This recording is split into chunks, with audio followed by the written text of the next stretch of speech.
All right. Thank you guys so much for being here. I know other people will be joining soon as well, but I'm going to go ahead and get started. Now, if you have any questions along the way, just go ahead and type them in the chat or in the Q&A section. I'm going to do a really quick poll because I just want to know who I'm talking to so I can make sure to speak to everyone and not focus on things for people who maybe are not on the call. So basically, I'm going to be starting a real quick poll. It's about inventory management software. It's one question, very easy. So how do you currently manage your inventory? I'm going to launch that poll. Go ahead while we wait for others to join the webinar. Go ahead and answer that. All right, got more people joining. Nice to see you all. Okay, good. Excel, Restock Pro. Yeah, one of the things we find is very often people are still using Excel, and that tends to be the one that tends to win out more than anything. And oh, got the in my head, yeah. So the reason that we have found that is because there have been issues where algorithms haven't worked for people. So we tend to discourage using algorithms, one size fits all algorithms. All right, let's see. So it looks like it's fairly well spread, very interesting.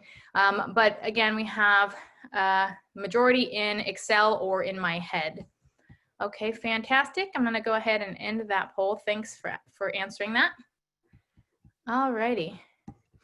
Okay, cool. So I'm going to go ahead and get started. Again, if you have any questions, post them in the chat. If they're relevant to what we're talking about, I'll try to answer them during the webinar. If not, we'll have a time at the end to do that. All right, let me go ahead and grab my presentation.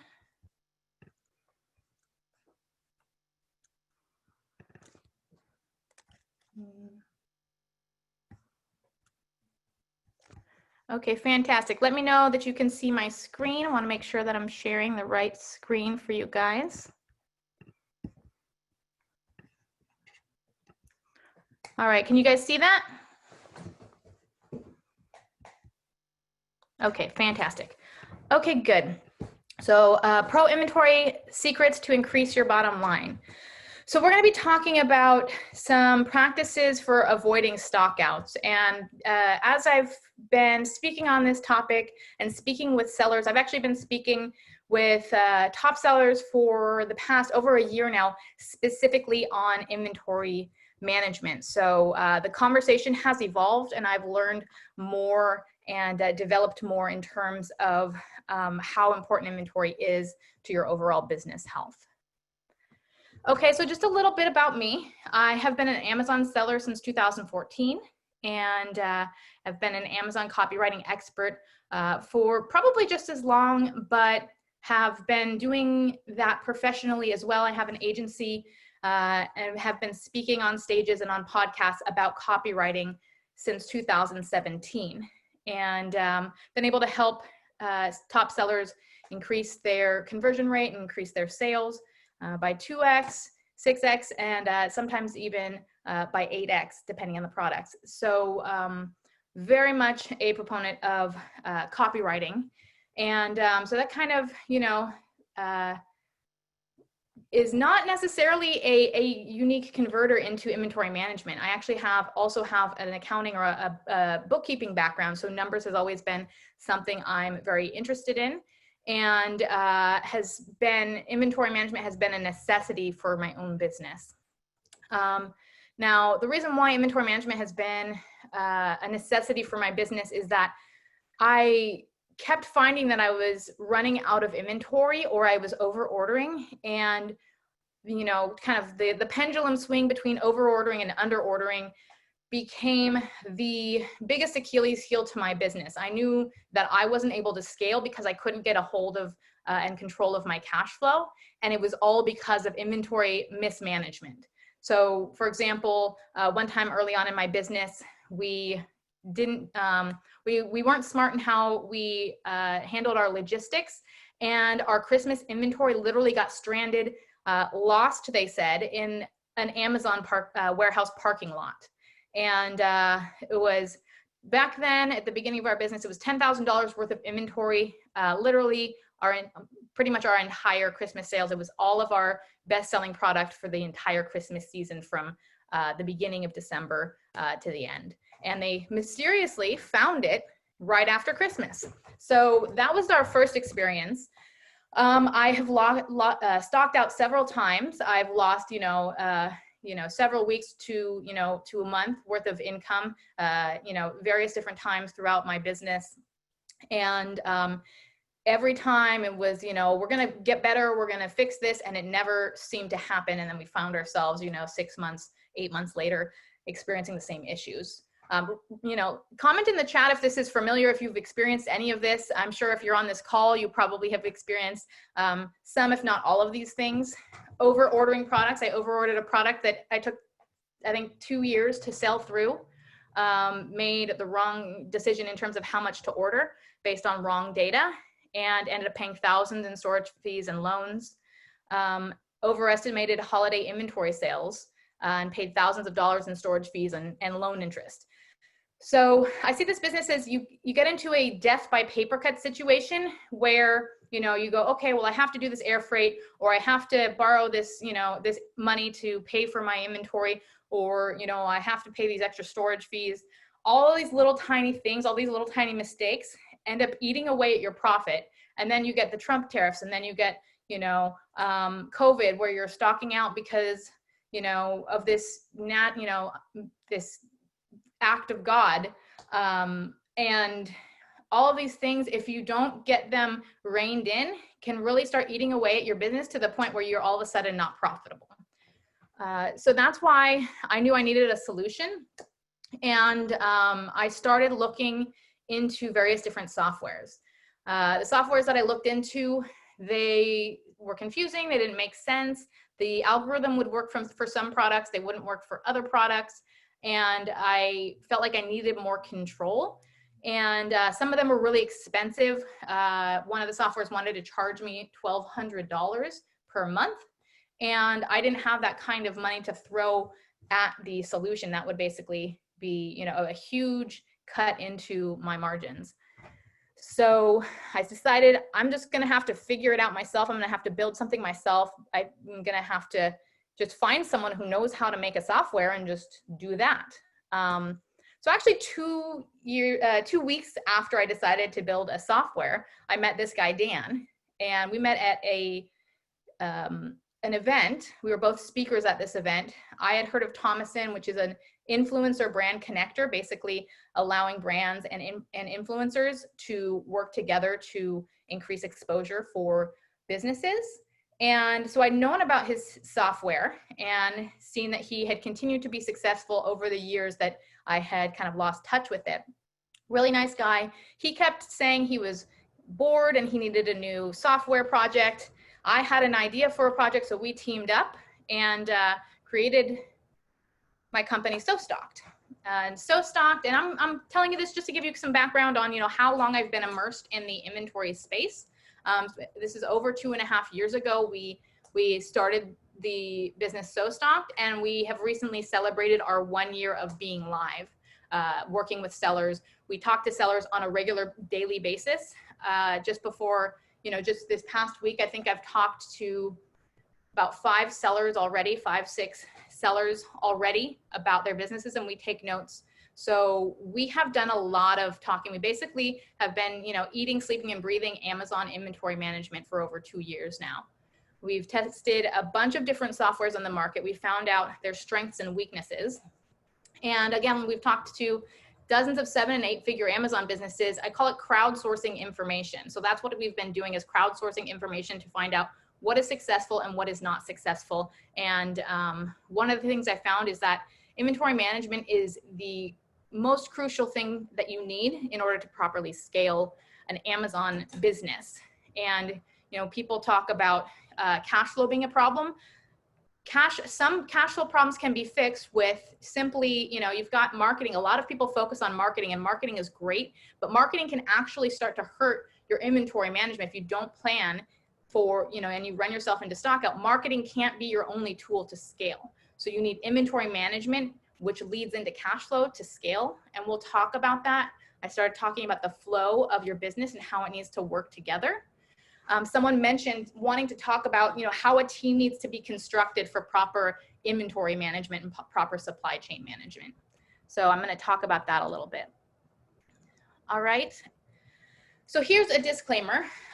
So I may not tell you some things that would blow your mind today, but if I do my job right, I'm going to change your mind. And that's my purpose, is to shift your mindset. As Amazon sellers, we're very, very focused on marketing, and pretty much every guru that you have out there is a marketing guru, right? We talk about marketing a lot. We don't, however, have inventory gurus, and we don't have cash flow gurus.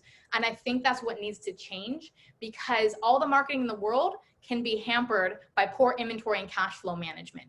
So when you're talking about trying to scale, and you have people who, try to scale for years and years and years, and they seem to feel like they're getting nowhere, well, they need to start focusing on inventory and cash flow management as well to complete the conversation. And so that's kind of what I'm starting to try to move the industry towards talking about, is to complete the conversation and to complete this loop, which is really what it is. And we're just very, it's like a one-legged stool, right? We're missing these other two legs of the stool to have a sturdy foundation for our business.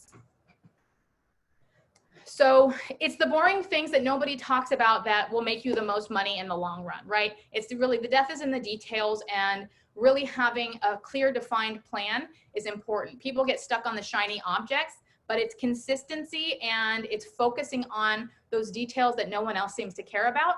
And you don't necessarily have to care about it. You just have to have someone who does care about it, right? We're entrepreneurs, we're visionaries. We like to do the big picture, big think stuff, but that means you need to have someone who is detail obsessed with inventory management, and detail obsessed with profit and accounting, right? So those are some of the people on your team that you need to have to be able to really truly scale, to improve. It helps you to scale, right? Scaling meaning expansion, and also profit.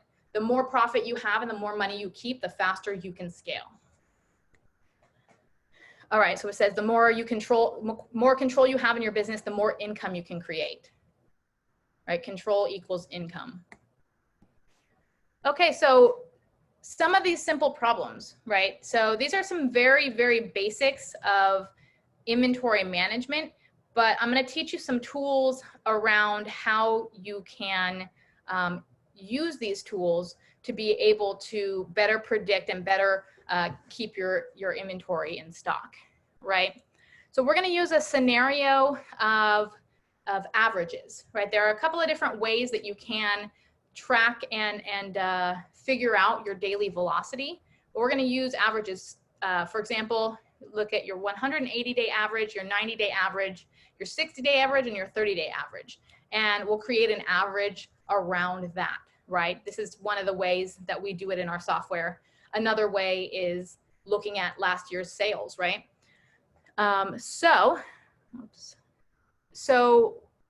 the way that we're going to look at this is we're going to consider how looking at some actual numbers, what these specific inventory issues, how they actually affect the hard numbers. Okay, so the first problem is under ordering, right? This is the one that most people are most concerned about. A lot of expenses go along with improperly managing this. All right, so the solution is factoring in stockouts. This is a really big one. If you're not tracking your stockouts, and we had some people who said they were working in Excel, right? I have, you can reach out to me afterwards if you're interested. I created a tracking system to track stockouts. We also have it where it's automated in the So Stocked system. And the important thing is actually to understand how stockouts are being tracked. I know that some of the people on this call are using other inventory management systems, and you need to understand how the algorithm treats stockouts. You need to understand the algorithm as a whole. And that's one of the issues that I have with some of these softwares. Some of them tell you how they're tracking, and you can understand how they're tracking these things, and others try to keep it a secret. And I just can't stand the idea of keeping it a secret, because you're basically closing your eyes and trusting a software that that they have the numbers right. And you're supposed to blindly trust the numbers that they spit out at you. So knowing how to factor stockouts, I'm going to talk about exactly how stockouts should be factored and why. So let me go ahead and share my other screen here. Okay, so we're going to use a scenario with this particular product, right? The way that stockouts need to be tracked, you'll see a slight difference. So we've got numbers right here. We've got, this is 40.7 is the daily average for 180 days. For 90 days, it's 48.6. Now I'm going to show you a minor stockout. It's not going to change a lot, but then I'm going to show you an example of when you have a more major stockout. So you can see that each one of these days is considered a stockout.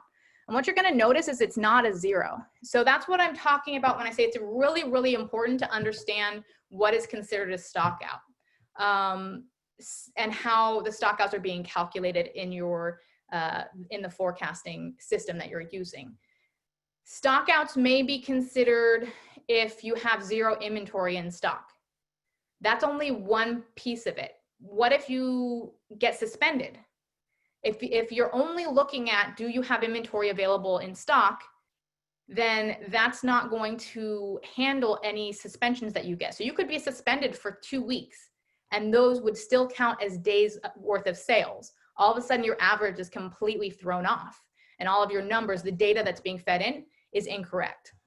Now, if we only did 0 sales as a stockout, that would be erroneous as well. So say you're selling 100 units a day, and then you start to stock out, and you drop all of a sudden to 10 units right before you stock out, and then you go 0, 0, 0, and then Amazon finds 1 unit because you forgot to turn off your listing, and then you sell 1 unit, and that counts as a day or a day worth of sales. Now you've got 2 days, which you should have averaged 100 sales. You averaged 10 sales on one day and 1 sale on the other day. And those numbers are put into your averages, and those throw off your averages as well. So what we do is we look at anything that is 30% or less of your average daily sales. So if you sell 100 units a day and then you go down to 25 units, we're going to count that as a stockout day, because that's not your average normal. That's something is wrong. You can always go back in and decide to put that data back in, right, on a very, specific and granular basis, but not pulling out and recognizing those days is going to throw off your averages. That's why we have some people who have used other softwares, and we're surprised to see how much the daily velocity, how much higher the daily velocity was when they used our system than when they used some other system, is because the stockout calculations were throwing it off. We had someone who, they were using a system that told them 8 units a day. They had an Excel spreadsheet that they used that said 10 units, and SoStock said you're selling 15 units a day. And they all of a sudden realized that they understood why they were running out of inventory on that product consistently. It's because their calculations on both points were off because of how they were factoring stock out. So this is something that can be very vital. If you're continually running out of inventory, it might be that you're not calculating your stock outs correctly. So if you're using any other system, it would be very important for you to find out, even if you have to email them and ask them, find out how exactly are they calculating stock outs? What do they consider a stock out? You deserve to know that if you're using that software. Okay, let's go back to, okay, so now we're gonna look at some hard numbers of what this actually could do to your business. Okay, so we'll go to 100 units a day. It's fairly simple math. So if we're using an average of these periods of time, the average velocity ends up being 100 units a day, and a 2-month order is 6,000 units, right? Now, if you had a stock out, within the last 60 days, you stocked out for 2 weeks. All of a sudden, your average velocity would incorrectly drop down to 88 units a day. Now, that 88 units a day means that your 2-month order is significantly lower. So you'd be short 700 units. You'd be short those 2 weeks. So you'd be 2 weeks short of what you should be ordering. And if your profit was $5 per unit, that would be a loss of $3,500. So these are the ways in which not having granular data ends up costing us a lot of money, right? There's other ways to stock out as well. I'm going to talk about those later. Okay, so second problem, over ordering. So over ordering, the solution to that is factoring out sales spikes. So if you have had lightning deals, if you've had an influencer mention you, we, for example, for one year, one Christmas, we were mentioned on a TV show, like a morning news show in their Christmas segment. All of a sudden we had a $40,000 day for this one product. And then a year goes by. If you don't factor that out, you could order $40,000 in additional inventory that you're not really going to sell that next year. So those are problems that you can get into, is if you've got lightning deals that happened a year ago and you're pulling that data and you don't factor out all of the things, you actually have to track all of those anomalies that occur and actually factor them out. You know, things like Prime Day and lightning deals and just all of these crazy things that occur, you have to factor these things out. So if you're not factoring these things out, you can take the same scenario of 100 units a day, and that's 6,000 units, and say Prime Day. Prime Day happens, an extra 4,000 units are sold, and your monthly order goes up to 7,000. That's an extra 1,000 units. If the cost is $5 per unit, that's $5,000 in tied up capital.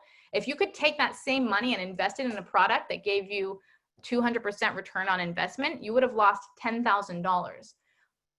So, you know, not to mention the storage fees and the Amazon lending, loan interest, and all of these additional things, you know, that are connected to having to tie up your inventory or your capital in inventory that can't move.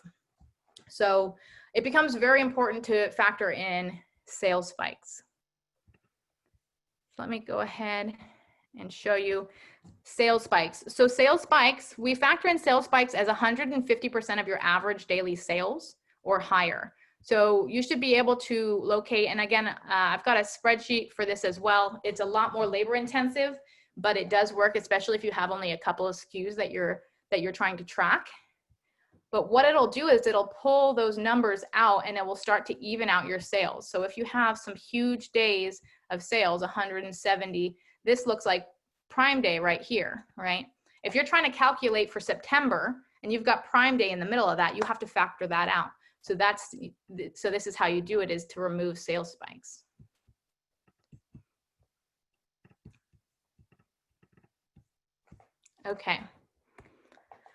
Okay, so problem number 3, cutting it too close. This is often an issue because as entrepreneurs, we tend to, and we're bootstrapping, we tend not to have a lot of access to cash. So we tend to cut it right to the edge, right? I know that I have been guilty of that myself, not having enough cash to be able to afford it. So trying to wait till the last second to place my orders, right? Or you get busy, you're doing everything, literally everything. You maybe have one other person helping you and you end up placing your order 2 weeks late, cutting it too close, right? So the solution for that is a buffer stock or safety stock. I'm sure, several of you are familiar with the idea of safety stock or buffer stock. I wanted to introduce a new adjunct to that, which is something called min-max transferring or a min-max system. This is some warehouses have this system. I have toured a warehouse that have this system, and as soon as I heard it, we decided to add it to the SoStock system, and I'm going to talk to you about what that is. So essentially, buffer stock is a false zero, right? It acts as a trigger. It's kind of like before you run out of gas, you get that empty light, and you're not really empty. You still have, say, maybe, a little bit of gas in the tank to get you to the station. That's what you should consider buffer stock as. It's a few more days of inventory just in case anything goes wrong. Now, if you have inventory in a warehouse that's maybe, down the road or halfway across the country, your buffer stock can be a lot shorter, but if you have to send direct from China, there are a number of things that could go wrong. So the more things that could go wrong on your supply chain, the longer your buffer stock should be, right? So, things like if your stuff is in China, you've got, you could have a customs hold, you could have a typhoon off the coast of China, you could have all these different things. So you just need a safety net. A buffer stock is a safety net, right? So you need to have some sort of system to program to tell you, not to tell me to send before it hits 0, but to tell me to send, say, for example, before I hit 14 days worth of stock, right? So now let's get into the min-max system. I wanted to give you a visual on what the min-max system is. So a min-max system is essentially, it's a transferring system that helps you to stay within a particular range, right? So you have your bottom, right? For this example, we have 10 days. 10 days, we want to be notified so that by the time our transfer hits Amazon, we have 10 days worth of stock. And then we have our maximum. We never want to go above a certain point. So if you're concerned about what you should be concerned about, storage fees, right? If you've got Amazon storage fees, you might not want to keep more than 60 to 90 days worth of stock in the warehouse, or you might even have a limit on the amount of inventory that can be sent in. So what you do is you have a min-max system, and it tells you, don't let me go below this point, and then when I get to that point, get me back up to the top and tell me to transfer so that I get to my 60-day max. And then it's going to, your sales are going to deplete all the way down to that 10, and then you're going to send another that gets you up to your max. So you're toggling between the top and the bottom, or the min and the max. And what that looks like is you've got a transfer here. So with 60 days at 42 and a half, an adjusted velocity of 42 sales per day, the minimum is 425 and the maximum is 2,550. So you'll see we're being told to transfer so that by the time we hit, our inventory arrives, we hit just before that 425. Right? We're not going below our 10-day. And then the amount that's going to arrive is just above that 2550. And that pattern just continues, right? Where we have it, same thing as here, although we're running out of stock, so we would be placing an order, and then that order would then replenish. So that's the min-max system. That's something that a lot of our users are starting to use. We just recently launched this, and it's the favorite way for people to be able to monitor their transfers and to make sure that they don't have too much and they don't have too little inventory. You set it on autopilot, but that's something that you should start thinking about. What is the minimum I want and what is the maximum I want? Another reason for having a minimum is 1-day prime. Some of our users in specific categories such as grocery or pet, they have 1-day prime. So they could, most people have 2-day prime, but certain products have 1-day prime. And if you don't have enough inventory, that 1-day prime is removed from your listing.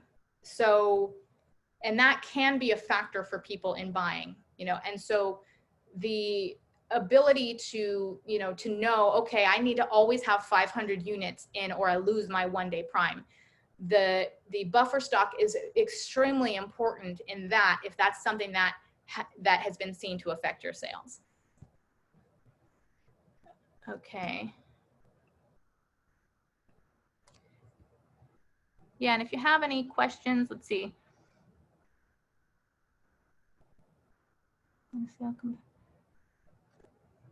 Okay, so we had a question here. Outside Amazon advertising or product mentions in the media can cause greater than 30% spikes. When sales come back to normal, will SoStock consider that a stock out? No. So we're looking at an average length of time, right? So we're looking at an average of 30 days. So if you had a spike, right, a real high spike, then we're going to be establishing, and if it's something that ramps and is consistent, we're going to be establishing that as part of the average, right? Especially if you don't consider something a spike, you can exclude those as spikes, and those will go into the average when calculating your stock outs. I had another question. How can we improve our IPI scored? Yes, so that's something that we're digging into right now, because as you know, in terms of the IPI score, the threshold has been increased. So a bunch of people are getting hit with restrictions on sending in inventory based on the fact that it went from, I think 400 was the threshold, and then it went to 500. So we're currently looking at all of the parameters in terms of IPI scores, but part of your plan in terms of improving your score is to improve your inventory. So you need to look at what products you have inventory that is not turning over very well, and look at potentially pulling that inventory out and shutting those listings down or making those listings inactive. And then also not holding as much inventory. The min-max can help there, where you set a maximum. Because if you're putting 120 days worth of inventory into your account, it's going to start to harm your IPI score. So another thing to consider in terms of your IPI score is if you're just sending straight to Amazon, you need to consider sending to a third-party warehouse and shipping in individually. I think that is why Amazon has made this change. We've all seen that Amazon is really struggling right now. The lead times are extremely long. They're not getting back to people about picking up inventory. They're not picking up inventory. Their check-ins are very, very long. I've done a survey, and it's not just pallets, it's also cartons. So overall, the checking is very, very long. So I think the IPI ceiling increase has been to discourage people from keeping all their inventory at Amazon. I think they're trying to force the issue and get you to set up third-party logistics. So I think that it probably makes sense to start, if you don't have third-party logistics, start looking at that, start looking at a third-party warehouse. We're personally going to be working on getting a fulfillment center set up, so that if we can't get our inventory into Amazon soon enough, that we have a backup, so we don't go, so we don't go out of stock. We can just do fulfilled by merchant. Okay, I'm going to get to the rest of the questions in a little bit. So let's see, here's screen sharing. Okay, good. Okay, so I'm going to go into some bonus tips. So this conversation is going to take a bit of a shift. This shift has happened over the past, say, 4 to 6 months, as I've talked to more and more sellers. So factoring in, I talk about factoring in seasonal deals and sales spikes. The big conversation that I want to start having as Amazon sellers is the synergy between marketing, inventory, and accounting. And you should be factoring all of your future marketing plans into your inventory planning. I don't know how many tools actually have the ability to do that. And I feel like that's a really big problem. If you're just being given a number and you can't manipulate the data points on that number, you're just being given an algorithm, you're basically taking the past and you're trying to predict the future with the past without your marketing plan inserted into that. So that's to say that you're using the past, you're going to repeat the same thing that you did last year if you don't put your marketing plan into your inventory plan. So part of the way that we do this is we actually look at, if we have a 60-day lead time, we should be looking at 90, 120, or 150 days worth of inventory as a plan. The big issue, I'm going to stop sharing for just a second. The big issue that I have seen is, I don't know how many countless people have canceled lightning deals because they did not have the inventory. I have experienced where someone plans for Valentine's Day and doesn't plan for Mother's Day or Father's Day, right? you need to look at the full calendar. You need to do a full plan. You can't just look at the next couple of months. If it takes 60 days, you should be looking at 90, 120 days and doing a plan projected out that length of time. So, what ends up happening is you've got a lot of sellers. I've been guilty of this. You have a lot of sellers who look at the calendar at the beginning of May and go, oh, it's Mother's Day, I should do a promotion, and set up a 20% off gift coupon and send out blasts of emails, move a bunch of inventory, and then the next month, well, let's see if I can do a Father's Day sale. No, I'm actually running out of inventory.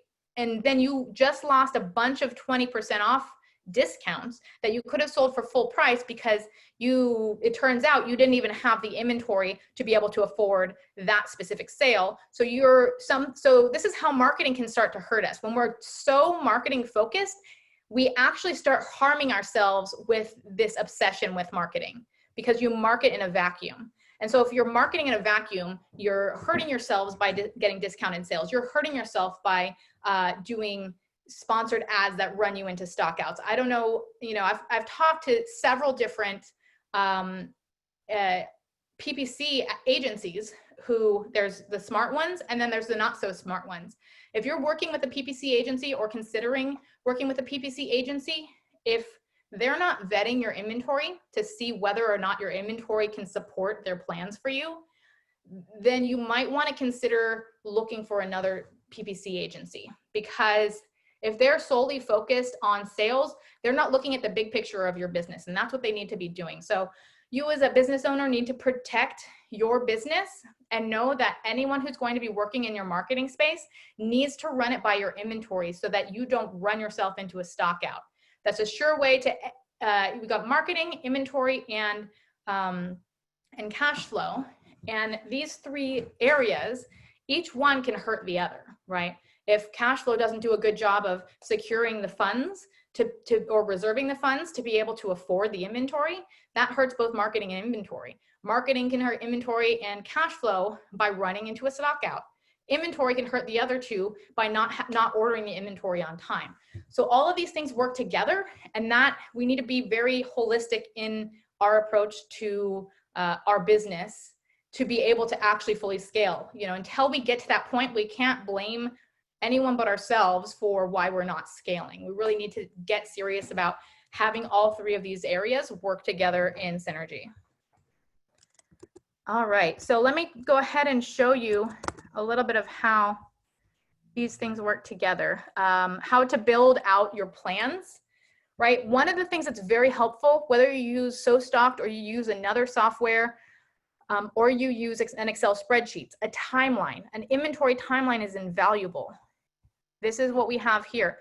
And that's the ability to be able to visualize what's going to happen with your inventory. Right? So we have, for example, a lightning deal. We plugged in a lightning deal. Let's change the date. Let's say on the 30th. You can plug in your lightning deals. These can also be your email campaign. If you want to do an email campaign for Valentine's Day, for Mother's Day, you can plug in email campaigns. You can add seasonal sales spikes. You can add decreases, right? Seasonal decreases.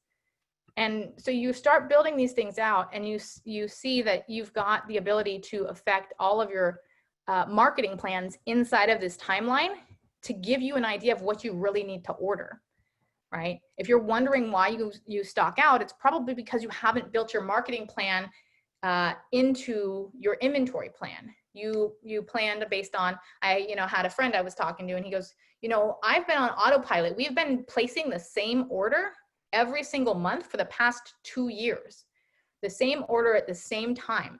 Well, that's definitely not a way to expand. That's a way to flatline your business and lose ground and eventually start losing out to the competition and seeing your sales decrease. So you build out your plans, right, based on your velocity. You can also base your velocity on last year, right? So now you've got this whole pattern, and you can see when you're going to stock out unless you place an order. And additional sales growth. So it's as easy as this. If you know that you're going to be working with an advertising firm, right? And you know they're going to be doing your, let's see, yeah, and you know that they're going to be doing your sponsored ads. The first thing you ask them is, okay, you know, if you've got your system in place, you ask them, how much are you planning to increase my sales on this product? You know, they might say, you know, okay, you should be prepared for a 20% increase immediately. And so you can plug that in. You can plug in this increase immediately, and you can see whether your inventory, whether you are supported, right? You can see this runs into a stock out, right? And maybe we need to add an express shipment, and maybe it'll get us to avoid the stock out.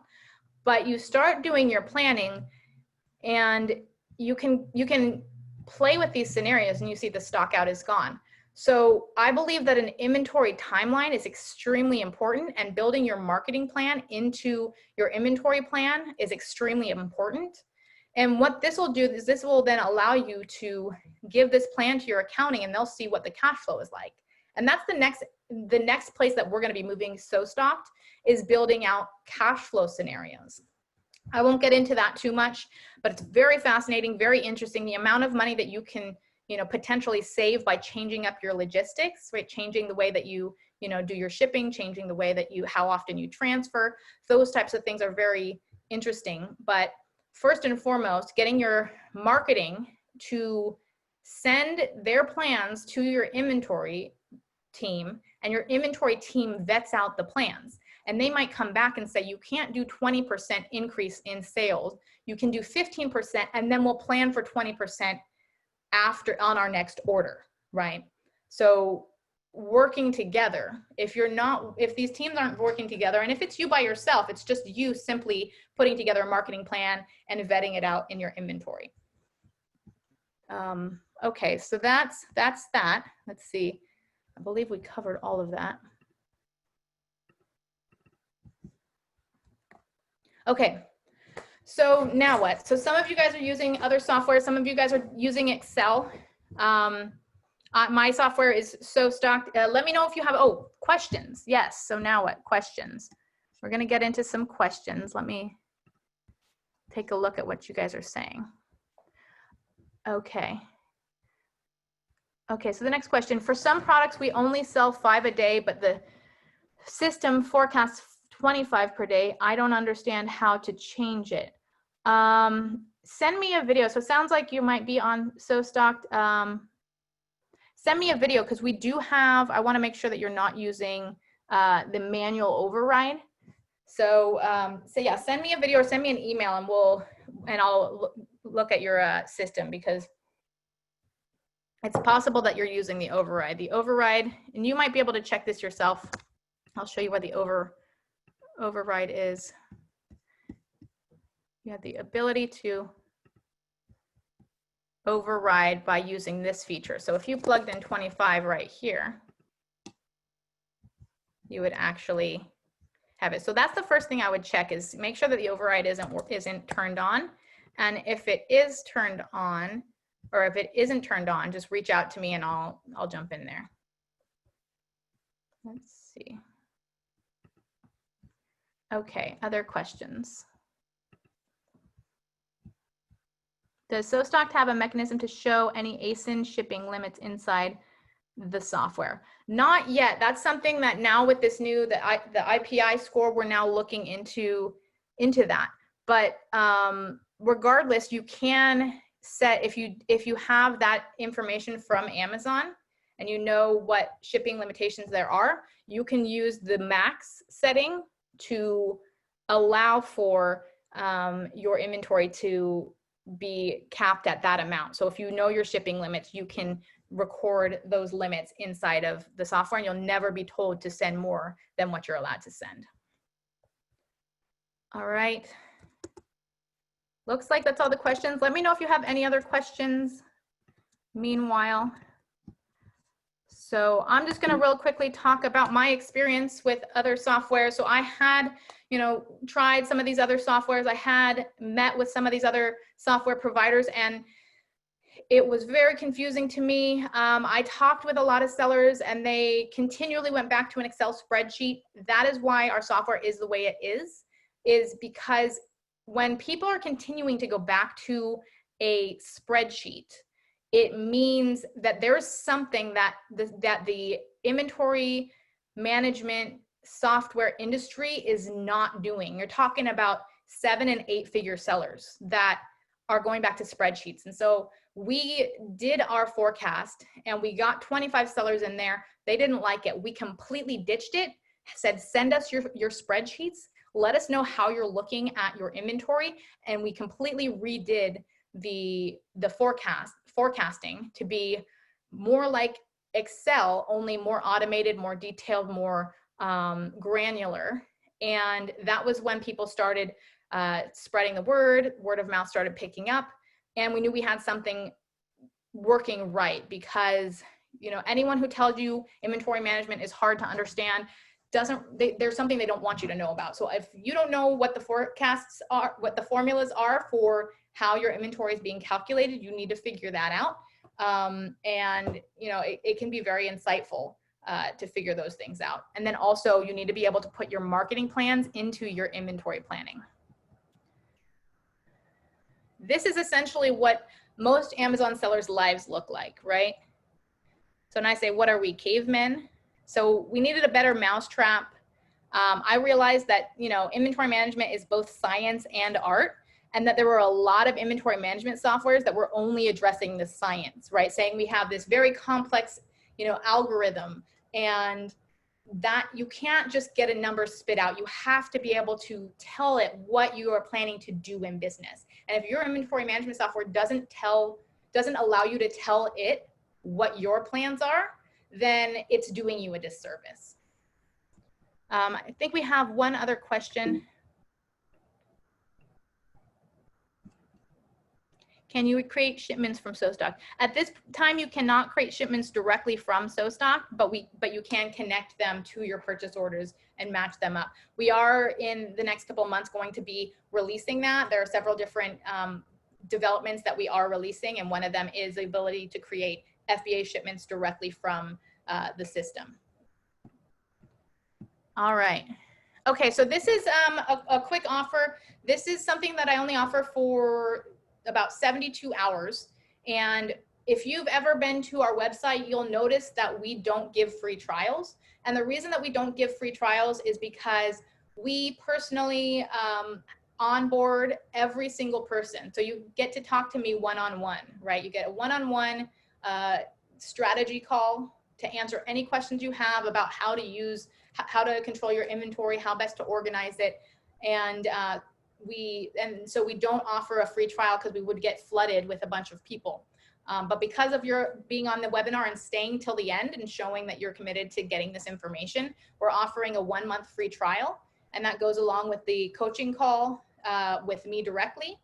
It also comes with the access to our masterclass. Our masterclass it's one that I created based on my philosophies and the techniques that I use with my 7- and 8-figure clients on a regular basis. So you'll get access to that for free. And then my business partner is the founder of Thomason, as I mentioned, an influencer brand connector, and their unlimited access account, which is their highest tier, you'll get 2 months free on top of that. So if you're interested in finding out more about SoStock and seeing if it's something that would work for you, it's the perfect time to give that a try because it is a free trial with a bunch of bonuses attached that you get to keep no matter if you decide to keep SoStock or not.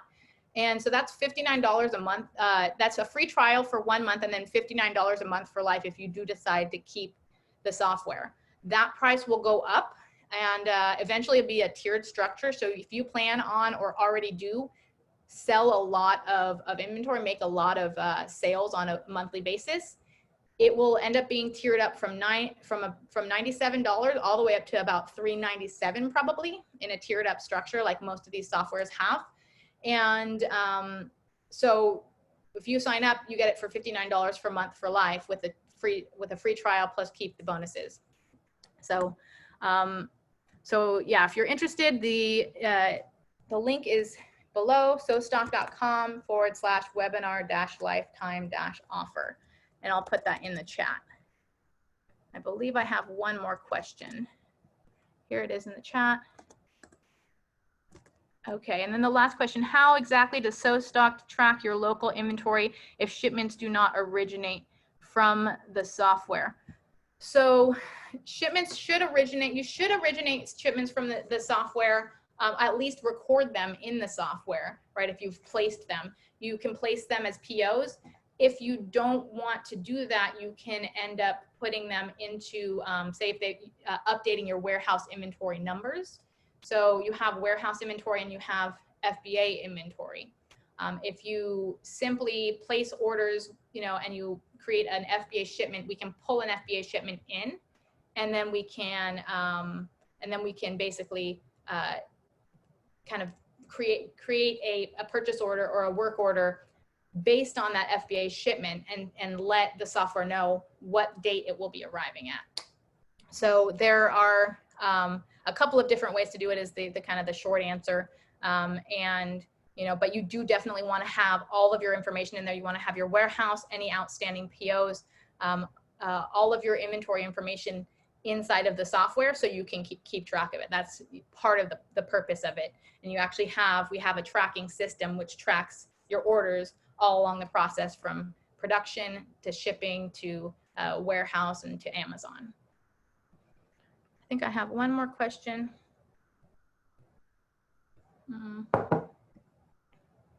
We have, what are some suggestions to simplify a complex supply chain? Okay, so this is bundling. Can carpentry orders be tracked, compendiary? So yeah, so this is bundling. So we do bundling. If you have bundled items, you can create bundles inside of the system. And so once you create items into the system, it's going to tell you, you know, how many of each item needs to be ordered to create that bundle.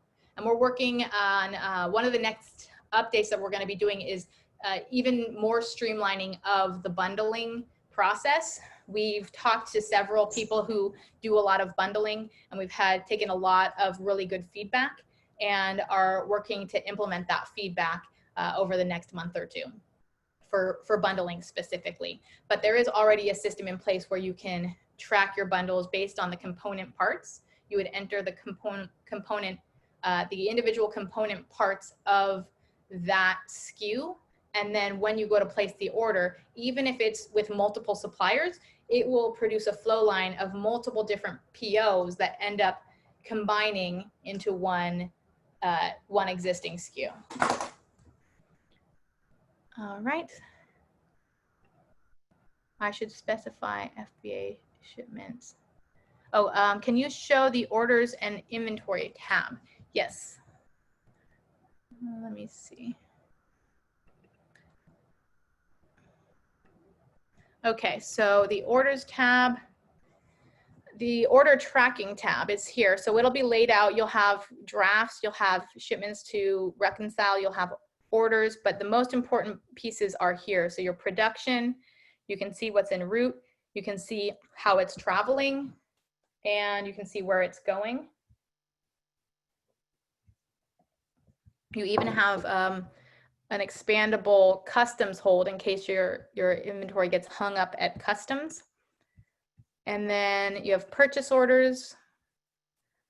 So a purchase order can be reviewed, and you can send your purchase orders directly from the software. So you can email your supplier the purchase order. The work order is very similar. Work order is just the difference between work order is an instruction to your warehouse. You can track all your FBA shipments. You've got your customer orders, and then your inventory page. You can create various different, this is a customizable reports that you can create. And for example, you have stock outs if you want to see which products have stocked out the most. If you want to see which products you decided you want to liquidate. You have a filtering system. So if you said, okay, everything with an adjusted velocity of lower than 20%, or 20 units a day rather, I want to track that, and I might want to get rid of those. So you have the ability to create these various different reports, right? Some of the reports can be focused on dividing into your products into warehouse inventory, right? And you see what your available stock is, when you need to order by. The software tracks FBA and FBM stock, right? So FBM sales, we have a slight tweak to do to be able to fully track the shipping of that from your warehouse, but it does track the actual sales. So if you have both FBA and FBM tracked, it will add the velocity from your FBM sales as well. So that's just a minor tweak that we're going to be doing to be able to track what is being actually pulled out of your FBM warehouse. Okay, I guess I have another question. For the reconciliation part, does it extract data from Amazon sales to identify items damaged, lost, so that it can show if there are items which we can raise cases for investigation? We don't have that currently. We might in the future, or we might partner with someone. One of the tool that I personally use is called Seller Locker. I met the owner at the Boost event a couple years back, Amazon's Boost event, and they do really well, and they're actually now offering a VA. So they take a percentage of what they retrieve from you, but you can also just open the cases yourself. So that was another way. You know, I think it's free, but they take a percentage. But if you were to use it as a tool, then, you know, they'll have a VA who will, if you give them access to your account, limited access, they'll place the orders for you. And so we hadn't been doing it for a while. And so we had someone reach out to us and say, let me have you use my VA. And we got back like $1,700 last pay period. So that's Seller Locker. All right, I think that's it.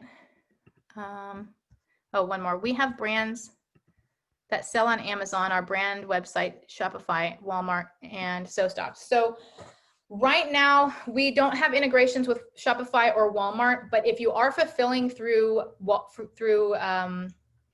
Amazon for Shopify, we can track those sales. So we will be integrating. We haven't gotten to that stage yet, but if you do fulfill through Amazon, we will track that. So I guess, you know, it depends on how you're fulfilling Shopify. And of course, Walmart, Amazon can't fulfill for Walmart, so we'll have to integrate with Walmart. We'll probably end up integrating with Shopify first, and then ShipStation and Deliver, because I believe those are the most used platforms to integrate with Walmart.com. Okay, fantastic. Okay, I think that's it, guys. Oh, here's another one. So FBM SKUs that are transmitted from our warehouse to the seller, you can't pull at this point. No, we're gonna be making that a priority to pull that information. We have discussed it very recently, and we see it as more important right now because of how slow Amazon's check-in times are, that we will probably be prioritizing it pretty soon. That and the bundling, prioritizing those two things, because I mean, I'm sending stuff from China right now, and because of how slow everything is, I am thinking that I'll have to have some FBM sales. So we're going to be resolving that pretty rapidly here. All right. Okay, so that's it. Let me go ahead and do this final card in case anybody is interested. In a couple of weeks from now, the 30th of July, which is another Thursday, we have something called Logistics Kung Fu, a conversation on money saving practices. This is a conversation I will be having with someone who, as her profession, is in the business of figuring out the best logistics patterns and solutions for you to start saving money. So looking at, placing large orders versus more frequent small orders, how are you shipping things? How are you storing things? How often are you transferring? Looking at all of the fees and assessing all of the different costs of all of these things, and really building out the scenarios to decide what the most cost-saving structure should be for your particular business. So we'll be talking to her in 2 weeks. If you're interested in signing up, you can go to sostock.com/seller-secrets, right? And then, just register, and we'll be sending out notification when it comes closer to the time. All right, last thing I'll say is on YouTube, if you search So Stocked as one word, you'll find our Sourcing Secrets webinar playlist. Very interesting webinars we've had in the past. We also have a ton of videos on the So Stocked software itself. All right, thanks so much for being here. Thanks for your questions. And again, if you have any other questions, feel free to reach out to me at chelsea@sostocked.com. All right, thanks so much, guys.